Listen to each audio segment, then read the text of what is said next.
जहां सूरज की किरणें बमुश्किल जमीन तक पहुंच पाती थी। एक ऐसी दुनिया आबाद थी जो खतरात और अजीबात से भरी हुई थी। यहां ताकतवर दरख्त आसमान को छूते थे और नामालूम मखलूक झाड़ियों में घात लगाए बैठी रहती थी। इसी जंगल में एक अफसानवी किरदार रहता था, टार्जन। बंदरों के दरमियान पला बढ़ा एक ऐसा इंसान जिसकी ताकत और चस्ती किसी जंगली जानवर से कम न थी। उसकी चीख जो पूरे जंगल में गूंजती थी, ताकत और आजादी की अलामत थी। एक गर्म दोपहर जब जंगल खामोश था और सिर्फ पत्तों की सरसराहट सुनाई दे रही थी, टार्जन एक ऊंचे दरख्त की शाख पर बैठा दूर नजरें जमाए हुए था। अचानक उसकी तेज समात ने झाड़ियों के पीछे से आने वाली गैर मामूली आवाजें सुनी। ये न तो किसी जानवर की आवाज थी और न ही जंगल की आम हलचल। ये किसी और चीज की आमद का ऐलान था। आवाजें करीब आती गई और जल्द ही टार्जन ने देखा कि मुसल्लह आदमियों का एक गिरोह दरख्तों के दरमियान से गुजर रहा है। उनके चेहरों पर सख्ती और उनकी चाल में एक खास किस्म की बेरमी थी। उनके दरमियान में जंजीरों में जकड़ा हुआ एक कैदी था, एक मजबूत और बावकार शख्स जिसके चेहरे पर दर्द और गुस्सा नुमाया था। टार्जन ने फौरन भांप लिया कि ये लोग कोई आम शिकारी नहीं है। टार्जन खामोशी से दरख्तों के ऊपर से उनका पीछा करने लगा। उसने सुना कि वो एक गोरिल्ला सरदार के बारे में बात कर रहे थे, जिसके बारे में उनका ख्याल था कि वो उनके किसी कीमती खजाने का राज जानता है। टार्जन को ये जुल्म बर्दाश्त न हुआ।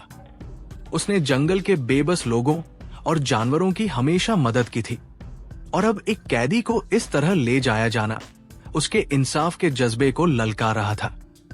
जब वो एक खुली जगह पर पहुंचे तो टार्जन ने देखा कि इन आदमियों ने एक आरजी कैंप लगाया है।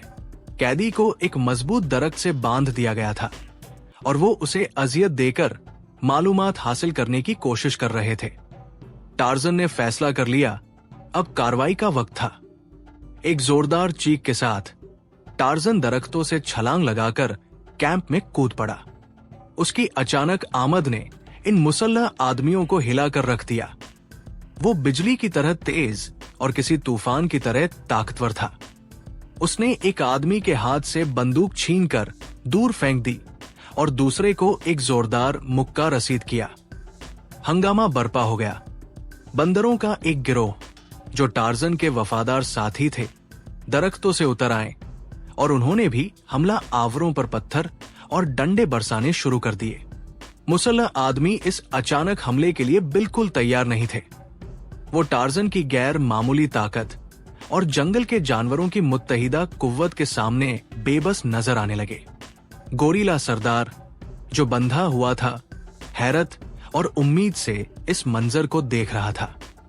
उसने कभी नहीं सोचा था कि कोई इस तरह बेखौफी से उसकी मदद के लिए आएगा। टार्जन ने एक एक करके तमाम हमला आवरों को बेबस कर दिया। कुछ भाग गए और कुछ टार्जन और बंदरों के ग़ज़ब का शिकार हुए। जब मैदान साफ हो गया तो टार्जन ने गोरिल्ला सरदार की जंजीरें खोल दी।